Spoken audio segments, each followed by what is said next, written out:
안녕하세요 여러분. 새로운 내용으로 찾아왔습니다. 물질대사, 지난 생물의 특성에서 들어봤죠? 바로 생명체에서 일어나는 모든 화학 반응입니다. 이러한 화학 반응은 생명 활동에 필요한 물질을 합성하거나 에너지를 생성합니다. 생명체는 세포로 이루어져 있기 때문에 물질대사도 세포에서 일어납니다. 여러분도 생명 활동을 위해 에너지를 쓰고 있지요? 어떻게 에너지를 얻고 어떤 생명 활동을 하고 있나요? 밥을 먹으면 이렇게 움직일 수 있지요? 자, 이 사람은 생명 활동을 하고 있나요? 어떤 생명 활동을 하고 있나요? 숨쉬기? 숨만 쉴 때도 에너지가 사용되나요? 숨쉬기 말고 또 어디에 에너지를 사용하고 있죠? 없는 것 같지만 있어요. 답을 알고 싶다면 오늘은 물질대사로 어떻게 에너지를 얻고 어떤 생명활동이 일어나는지 알아보겠습니다. 물질대사는 크게 동화작용과 이화작용으로 이루어집니다. 동화작용은 물질을 합성하면서 에너지를 흡수하는 과정입니다. 즉, 작은 저분자 물질에서 큰 고분자 물질로 합성하는 과정이죠. 대표적인 예로 광합성이 있는데 식물은 물과 이산화탄소를 가지고 빛 에너지를 이용하여 포도당과 산소를 만듭니다. 이뿐만 아니라 아미노산을 단백질로 합성하거나 포도당을 글리코젠으로 합성하는 과정도 이에 해당하죠. 이화작용은 물질을 분해하면서 에너지를 방출하는 과정입니다. 즉, 큰 고분자 물질에서 작은 저분자 물질로 합성하는 과정이죠. 대표적인 예로 세포 호흡이 있는데 세포는 포도당과 산소를 가지고 물과 이산화탄소로 분해하면서 에너지를 방출합니다. 이뿐만 아니라 음식물의 소화도 이에 해당하죠. 살아있는 세포에서는 물질의 합성과 이동, 그리고 DNA 복제, 세포 분열 시 염색체의 이동 등 여러 가지 반응이 끊임없이 일어납니다.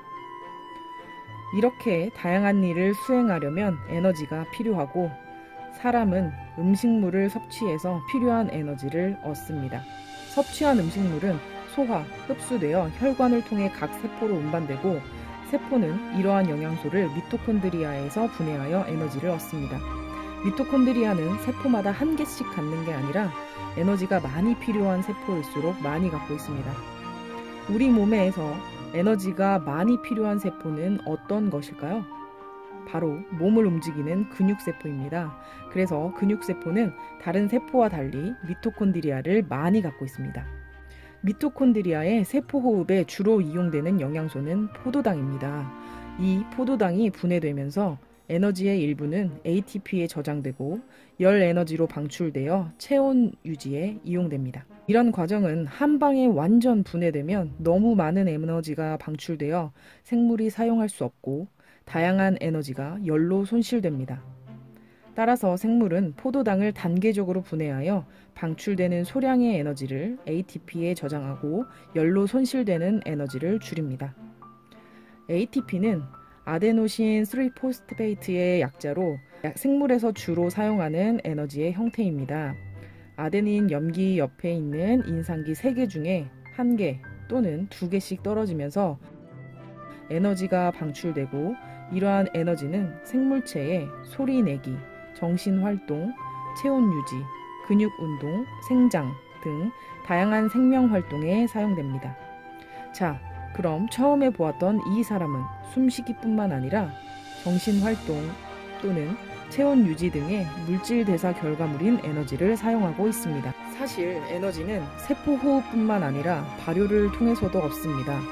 호흡에는 산소호흡과 무산소호흡이 있는데 산소호흡에는 산소가 필요한 세포호흡이 있고 무산소호흡에는 산소가 필요하지 않은 발효가 있습니다.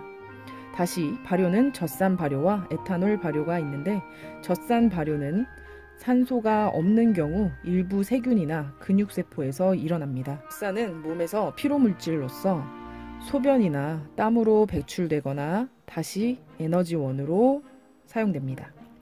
대표적인 젖산 발효 식품은 요구르트, 치즈, 김치가 있습니다. 에탄올 발효는 효모에서 산소 없이 포도당을 이산화탄소와 알코올로 분해합니다. 연역적인 탐구 과정인 실험을 통해 알아봅시다. 여러 가지 음료수와 증류수, 효모, 발효관, 비커, 유리막대, 약숟가락, 전자저울, 솜, 장갑을 준비하고 건조 효모 10g과 증류수를 섞어서 효모액을 만들어줍니다. 이후 다양한 음료수와 증류수 또는 효모액을 같이 섞어서 실험을 해볼 예정인데요. 먼저 음료수를 퀴네 발효관에 집어넣고 잘 섞어줍니다. 이후에 미리 만들어 두었던 효모액을 집어넣어서 잘 섞어줍니다.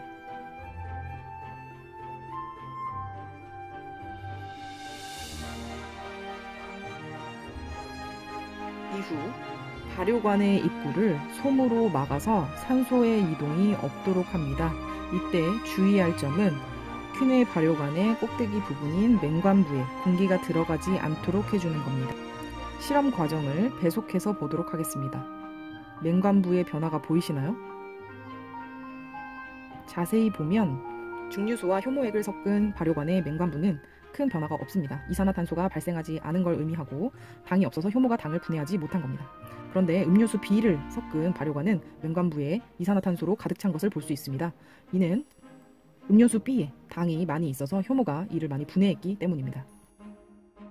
즉, 당이 많을수록 효모의 물질 대사가 활발하게 일어나서 이산화탄소의 발생량이 많아지는 겁니다. 대표적인 에탄올 발효는 빵을 만들 때 사용됩니다. 이산화탄소의 생성으로 부풀어 오르는 효과를 갖게 되어서 빵을 더 부드럽게 만들어줍니다. 이제 물질 대사에 대해 감이 오시나요? 생물은 물질 대사로 물질을 합성하거나 분해한다. 이것만 알면 끝! 그럼 이제 교과서를 보고 내용을 정리해보세요. 오늘은 과제가 없습니다. 다음 시간에 만나요. 안녕!